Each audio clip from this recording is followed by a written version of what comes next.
Ecclesiastes chapter 9. Ecclesiastes chapter 9, verses 11 through 16. If it's your first week with us tonight, glad that you're here. My name's Lance. I'm one of the pastors here. We are excited to have you. We want to help you get connected to the mission we have here at Rolla First. So if you stick around after service, I'd love to meet you and help you get plugged into things that we're doing here. But tonight we're in Ecclesiastes chapter 9, verses 11 through 16. How many, as you guys are turning there in your Bibles, how many planners do we have in the room tonight? People who love to plan. Okay, Beverly Flory, you are a planner. I believe that in you. The Florys are awesome. I get an itinerary every time they go on vacation. Beverly tells me where they're going, and you give me a better vacation plan for you than I have for myself when I go. You are a planner, and it impresses me. Now, how many people are not planners? Okay. So planners, if you are married to a non-planner, don't they drive you crazy? Isn't it nuts? Or you have to work with people who are not planners. You're just like, whatever happens, we're just going to roll with it. It's so funny when I do premarital counseling and I get in a room with people and like one of them is a hardcore planner and then somebody else, the other person in the relationship is like not a planner at all, and you can tell already it's causing them problems. That's one of the most fun conversations we get to have. You can tell how frustrating it is for the planners. It's frustrating when you like to know what's going on. If you're a planner and you get in a relationship with somebody who doesn't plan, it drives you nuts. You never have any idea what's going on. Or if you get hired on at a company and the company doesn't plan well, or your job is such that it's just like all over the place and it drives you crazy. Planners, am I right? Doesn't that just get under your skin? There was a time when I was 18 years old, I got a job doing hardwood floors. And so for about a year and a half, we did hardwood floors. And I worked for this guy. It was a small operation. I was on a team with another younger guy. And then he had one other team. So it was just a really small outfit. And I learned really quick that I never knew what I was going to be doing the next day. So the way this guy operated is you might get a text the night before. Hey, I need you to drive St. Louis tomorrow. Okay, that's fine. Or you might get a call 6 a.m. in the morning. Hey, today I need you doing this. It's a totally different job than you were at the day before. Or you might hear nothing until 10 a.m. And you're like, what's going on today? And he would call us and be like, where are you at? So, I don't know. I'm at home. I don't know where I'm supposed to be. Oh, well, I want you over here at this job. Every day he'd have us scattered out from this job to that job. We'd get 5 jobs going and he'd bounce us around. You'd think it'd be really smart to get on one job and then finish it. And for me, in my heart, I'm not a hardcore planner, but that was enough to even drive me crazy. So I never knew when I was going to sleep at night where I'd be the next day. I never had any idea. And so I learned really quickly getting on in this company, working for this guy, my best play was to wake up early, get dressed, get all of my tools in my car, and then just sit by my phone and wait. I learned, because of his lack of planning, my best play so that I wasn't unprepared, so I wasn't caught off guard, and so that I wasn't stressed out of my mind, that if I was dressed, if I was ready, if I had my tools and my car was gassed up and I had eaten breakfast, I was ready no matter where he wanted to send me. I'd be like, got it, no problem. And I could get out of the house quick and be on the road within minutes of him calling me. That's how I learned to handle my boss's lack of planning. Because in uncertainty, if we live in a life of uncertainty, if we don't learn how to deal with it, it creates tremendous anxiety, it creates tremendous frustration. And my friends, there's so much of our lives, maybe you've not learned this yet in your life. If you haven't, then you will learn this probably rather quickly. But there's so much of our life that is completely out of our control. So much. No matter how much you try to plan, no matter how much you try to control things, there are so many aspects of our lives that are completely beyond us. And Solomon, as we're in Ecclesiastes chapter 9 tonight, Solomon points out several of these areas of life that are beyond our control. He points them out to us in this passage. And what we're going to see as Solomon brings these things to the surface, you'll probably be able to identify with lots of them and be like, yes, I've seen that too in my own life. But also what we're going to see in this passage is that there's a way for us to navigate life. There's a way that the uncertainty of life can actually help us to be more prepared, to be more ready for whatever comes our way. If you embrace the uncertainty of life, it actually can help you in life to accomplish more for the Lord and more in your personal life. That there's a certain way to embrace the uncertainty in life. And Solomon brings this out here in this passage. And so you're going to see rather quickly, there's two things that he points out. There's two different paragraphs that we're going to look at in this passage. And each of them covers a different area of uncertainty. And so let's get into that here tonight, starting in verse 11. It says, "Again, I saw under the sun, the race is not to the swift, nor the battle to the strong, nor bread to the wise, nor riches to the intelligent, nor favor to those within or with knowledge. But time and chance happen to them all.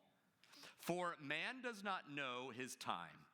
Like fish that are taken in an evil net, like birds that are caught in a snare, so the children of man are snared at an evil time when it suddenly falls upon them."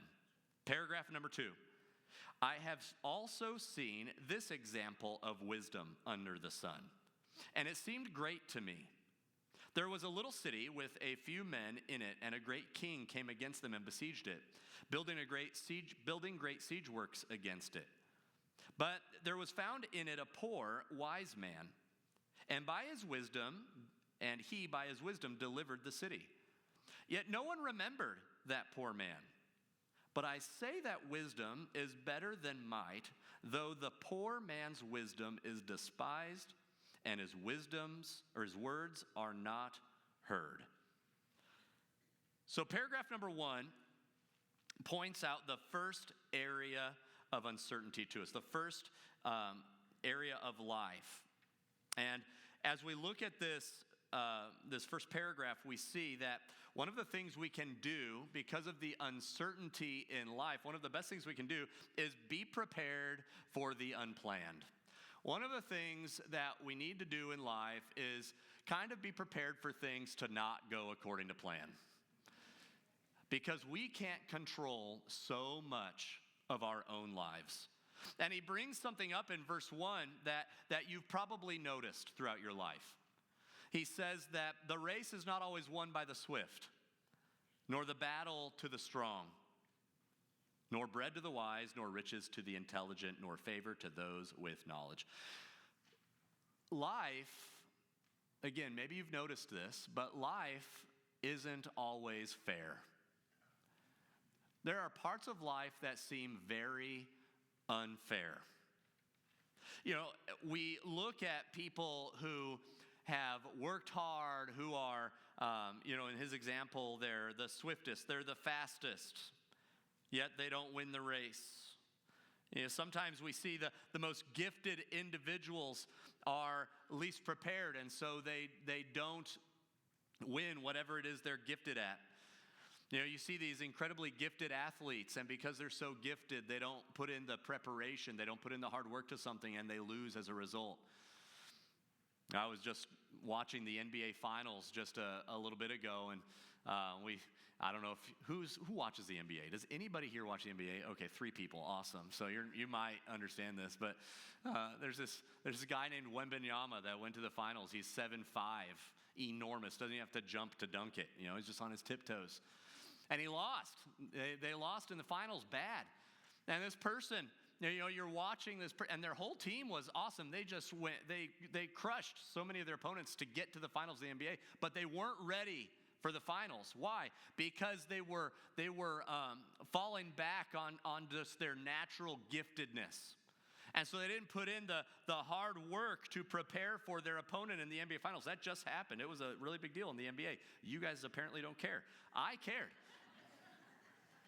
But isn't it interesting? And we work with people like this. Like these people with just incredible skills.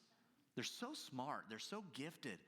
And they don't care at all about what they're doing. And so you can tell that they're not giving it their all. They're not ready. They're not prepared. Sometimes the most gifted people, they're the least prepared because of their gifts. And then Solomon brings that out here. The race isn't always won by the fastest person, he says. The battle isn't always won by the strongest individual, by the strongest army. We look at our advantages. We look at the things we're naturally gifted in. And because of that, we don't try as hard. And Solomon says that's not wise. Sometimes also, he brings this up, sometimes the most qualified are overlooked. This is an unfair aspect of life. Says the bread doesn't always go to the wise. The riches don't always go to the most intelligent. The favor doesn't always go to the ones with knowledge. It seems unfair that the most qualified, the most intelligent, the most wise can be looked over for promotions at work, for those leadership positions, for the pay raise, for whatever reason. You look at your own situation, your own career, and you're like, man, I've been working in this place the longest. I've been working the hardest. I have the most expertise. And then this kid fresh out of college becomes my boss. How does that work? You see some injustices in your job. You see some injustices in your family. Why does my sibling, who has been a problem their entire lives, why do they get all the favor from our parents? Why do they get all of this when I've kept my nose clean and worked the hardest and I care for my parents and I do all these things, and yet my sibling who's been the problem for 40, 50, 60 years, they're the why? It just doesn't seem fair, does it? Sometimes the most qualified, sometimes the hardest working, they're overlooked. We see those with great knowledge can be passed over. Those with significant intelligence can experience intense poverty. Being the smartest in the room does not guarantee success. It doesn't even guarantee that people will listen to you. We've probably all seen that in our lives from time to time.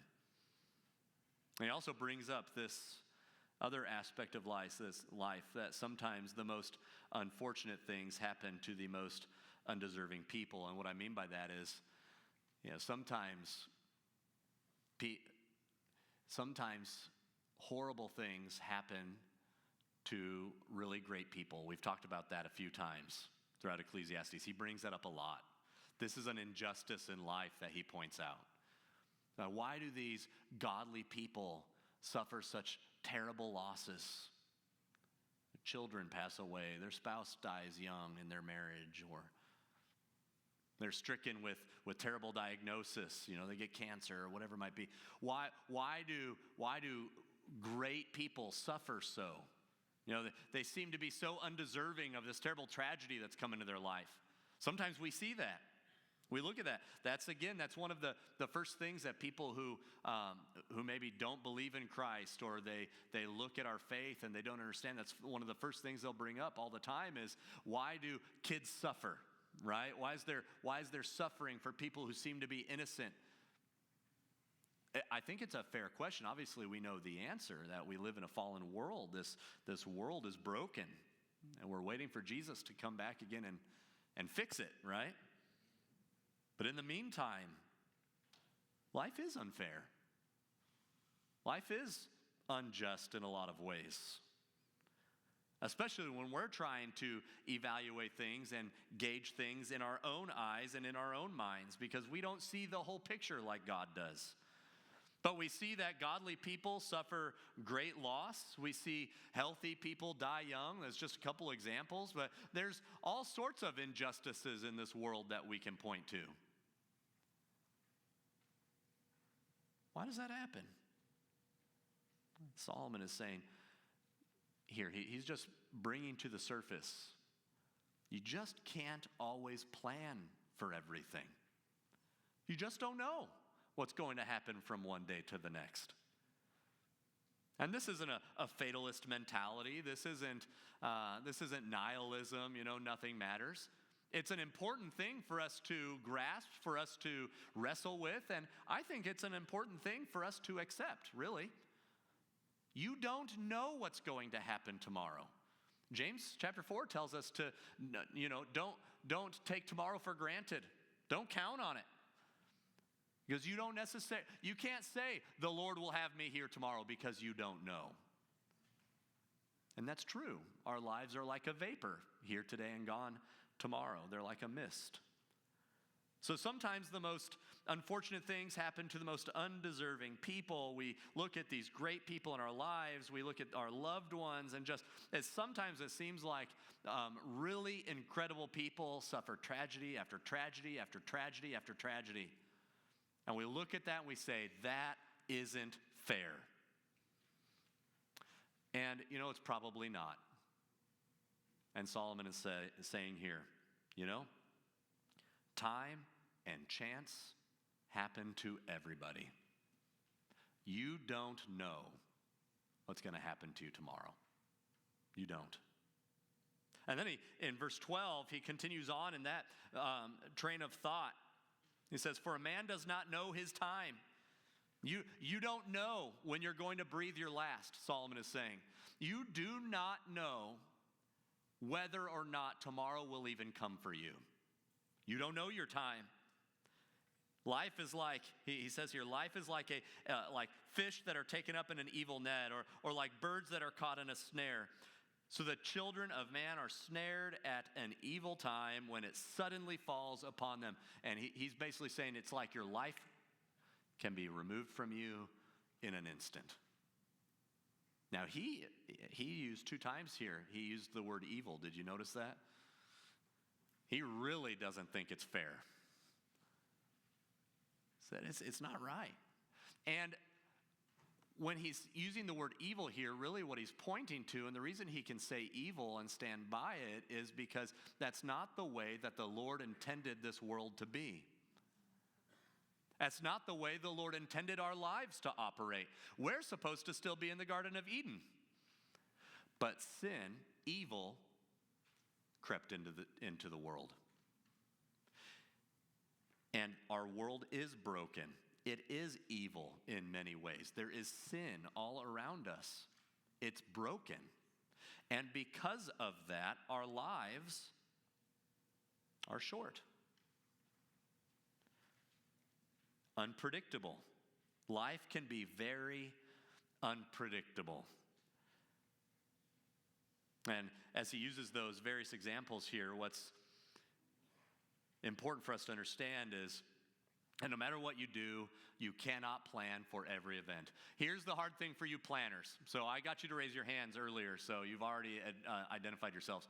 Here's the hard thing for you that you gotta understand this. You cannot plan for every event. You can't. We've got to get to a point in our lives where we're a little comfortable with a little chaos.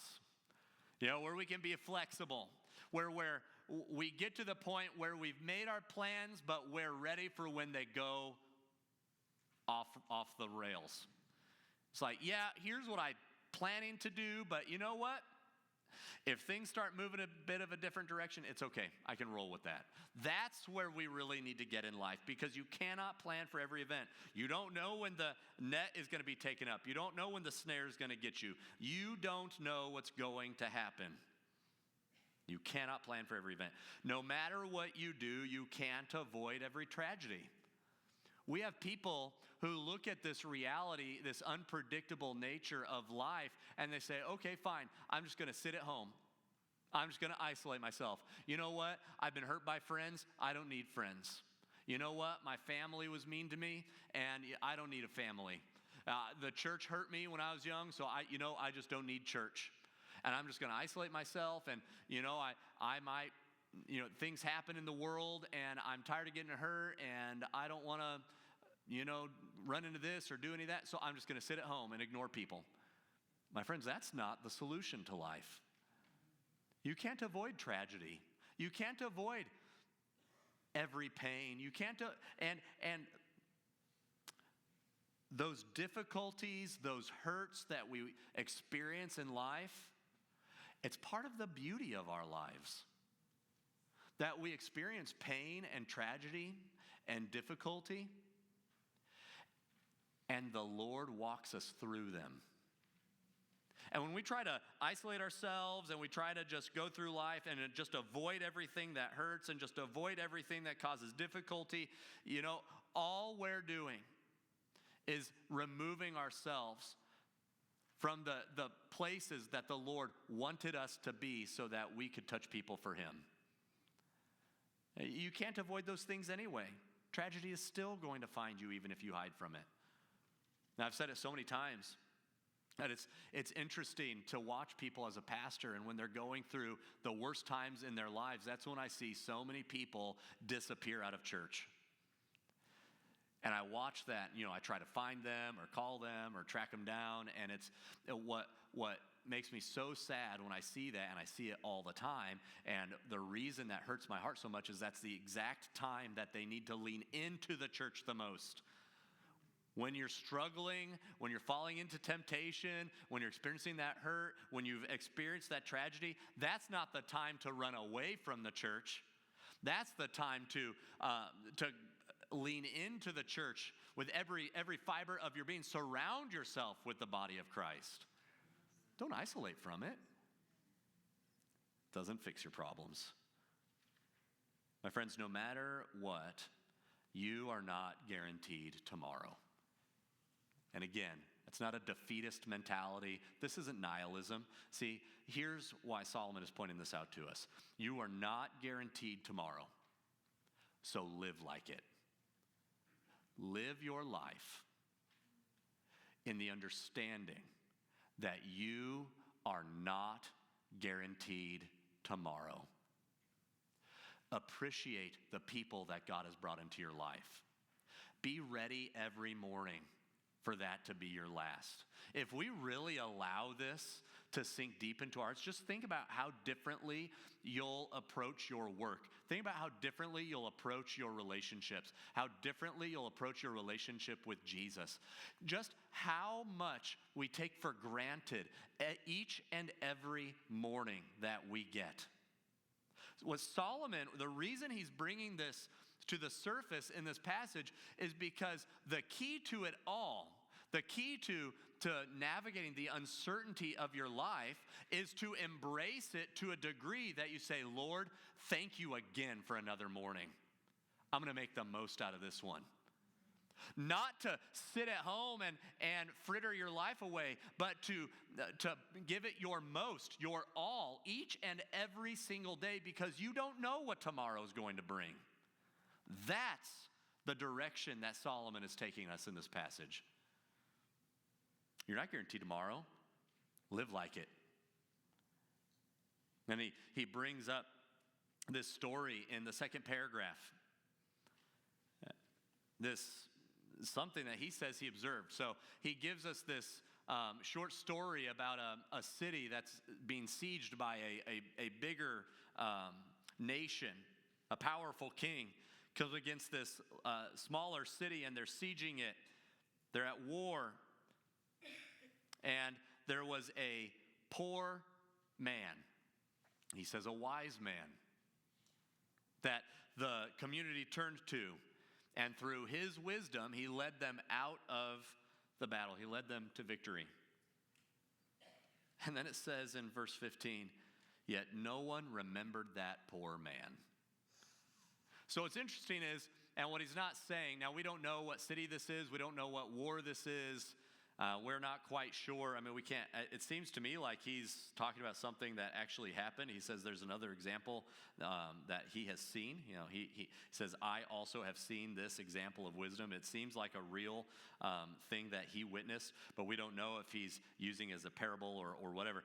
But he's telling this story to point out something that is important for us to understand.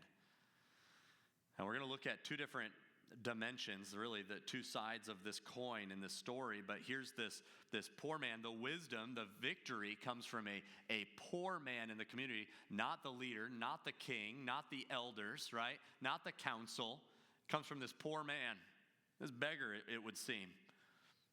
That's the person that has the understanding and the wisdom to lead them out of this battle. And something that we struggle with as individuals is to discount or dismiss people when they don't look or present themselves in a way that we would respect. And I think that Solomon here is bringing this up because this is another uncertainty of life. This is another area that seems unfair, that we would discount somebody's wisdom simply because of where they're from or what they look like or the amount of money they have in the bank. Reading the book or judging the book by its cover. I think one of the things that we have to do to be ready in these uncertain times is to be open to wisdom from the unappreciated. Be open to wisdom from any area of your life. I'm reminded of Balaam the prophet being spoken to by a donkey. I don't know if he was ready to receive wisdom from his mighty steed that day, but she had something to say, didn't she? Be open to wisdom from the unappreciated. Now, there's two sides to this coin, two things that really stuck out to me in this story. One is that we as people need to be careful not to discount someone based on their demographics. Don't discount somebody just because of their demographics, their background, where they live. This guy, again, it just says he's a poor man. I don't know if he literally was like a beggar living on the street. I don't know if he had been a prominent person in the community at another time and he just lost his prominence or his wealth or whatever. I have no idea. We don't know anything. But it describes him as a poor, wise man. And what came to my mind as I was reading that short story is just how easy it is for us as people to be told things by folks in our lives, and we just completely discount everything they said because maybe they haven't experienced exactly what we've experienced. Well, you can't speak to my situation because you've never had this exact thing happen to you. Or, you know what, you can't speak to me because, you grew up here. And maybe we don't even think of it in that way necessarily, but we might have people in our lives who are sharing wisdom with us, and we simply don't listen to them because of their economic status, or because of their race, because of their marital status, or whatever it might be. And I want to challenge you not to discount people simply because of their demographics. Don't dismiss wisdom just because of where it comes from, or disregard somebody's words just because they're a little different than you. I've had to work really hard in life to try to find the things that everybody around me is wise in. Not everybody is wise in every area of life. And so what I've tried to do throughout my life, and I'm not perfect at this, but it's something that I want to get better at as I go. But you'll watch people and you'll see it's like, okay, this person is really wise with their money. I want to learn about money from them.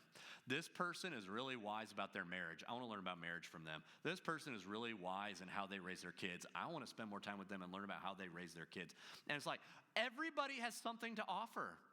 Everybody. And I wish that more of us were willing to listen to every single person around. Now, I don't listen to every single person about every single thing in life, okay? That's probably not wisdom. If a person doesn't have two nickels to rub together, you probably don't want to listen to them about how to invest your money. You got to use your own wisdom in some of that stuff too. But here, this poor wise man, he gave them some advice on what they could do. He led them out of this battle. They took it. And so it just stuck out to me that he was a poor man, and they probably were reluctant to listen to him, but they did, and it worked. So don't dismiss somebody because of demographics. The other side of this coin is this.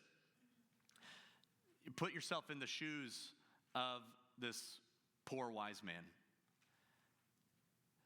And my challenge to you in that regard is don't be afraid to contribute something even if you don't get credit for it. We need to be willing to contribute to the things going on around us, even if we're not going to get credit for them.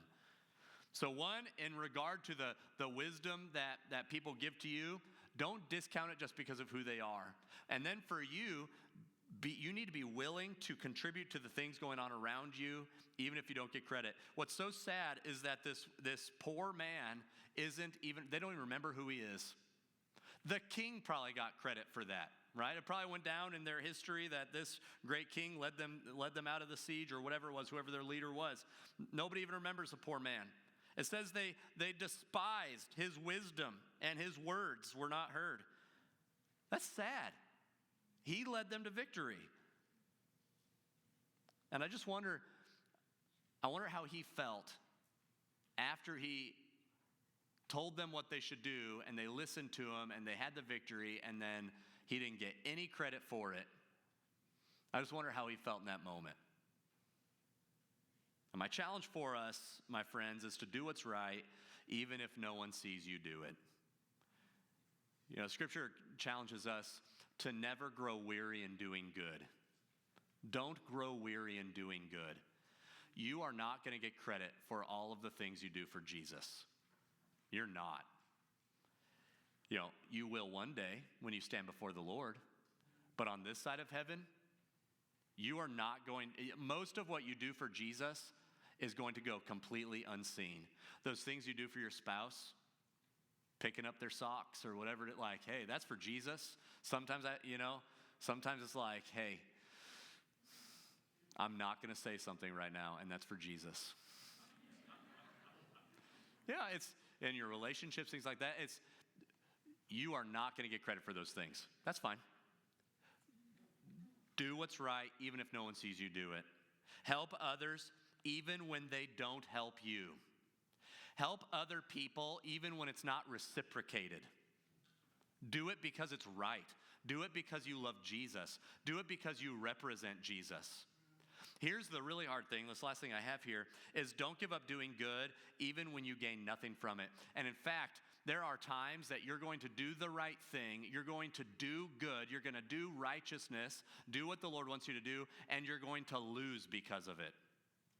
You're going to lose things, you're going to lose out on something, you're going to get hurt because of it, it's going to cost you. Here's one of the unfair aspects of life that Solomon is helping us see here. And sometimes doing righteousness actually causes us to lose things on this side of heaven. Sometimes it hurts. It does. I just think about, right now, the work we've done for Bell and the people in Bell, and I'm so thrilled. I just love it. But I remember when Sly and Heather went to Bell to pastor there, and I just thought to myself, they're getting the best that we have. I hope they appreciate it. Like, that hurt. I'm glad you guys are back. Praise God. I remember that. I was like, man, those are my friends. Now they're in Bell. Well, then Sly and Heather come back, and Bryce and Tanya go to Bell. It's like, well, that hurts too. They're our friends. And we're offering the best people in our congregation, these awesome folks, super skilled, great leaders. And what do we gain? I mean, it's a heavenly reward. I think about that sometimes, selfishly. Just because I love our people. I love all of us. And I'm so thrilled to be able to be a part of what God is doing in Bell. And we gain, it's so wonderful. But we're not making more money. We're not, it's like, it costs. It's a cost to do what is right. It's a cost sometimes to build God's kingdom. And you know what? It's worth it. It's worth it. It hurts sometimes. It costs sometimes. Sometimes it might not seem worth it right in the moment, but it is. It's always worth it to build God's kingdom. And then the longer you go in righteousness, the more you see, I'm glad I did that. Sometimes we don't get the reward we feel we deserve when we do what the Lord would have us to do. Sometimes we suffer difficulties that we don't deserve because we've done what the Lord has asked us to do. Worship team, if you want to help me here. And I just want to point that out because I believe that probably some of you are experiencing some of that right now. You're doing the right thing at work. You're moving forward in righteousness. No one sees you doing it. Maybe you're actually losing out because of it, because you won't lie, because you won't cheat, because you won't steal. You're not getting promoted. Can I just tell you that the Lord sees what you're doing? You might be saving your boss's bacon. You might be. And you might get zero credit for helping them navigate a situation, bringing them to victory like this poor wise man. Can I just tell you, the Lord sees that, and it's worth it. And it's good. Do what's right because the Lord sees you doing what's right. And it's always worth it. So my friends, life is uncertain. So much of life is uncertain. The best way that you can navigate all the uncertainty of life is to embrace it and to do your very best to plan to do the will of God and to live every single day as if it's your last for Jesus Christ. Every day. Lord, I don't know if I'm going to get tomorrow, so I'm going to give you my all today. And if you embrace that, if you truly embrace that in your life, my friends, I can't imagine what kind of incredible things the Lord will do in our lives. Just imagine where we'd be in a year if all of us really took that serious. Amen? Amen. Would you stand with me tonight?